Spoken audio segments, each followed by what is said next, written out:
মাছ ভেজে নিলাম।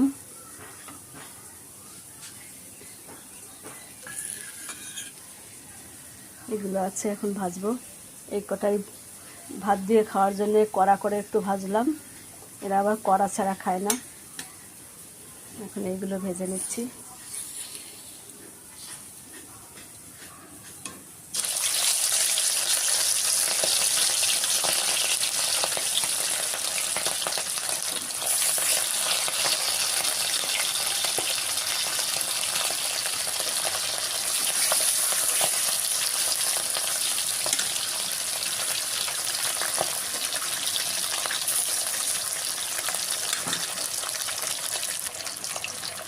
মাছটা ভালোই তেল হয়েছে।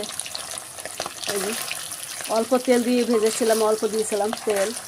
এই দেখুন কড়াইতে কত তেল হয়ে গেছে।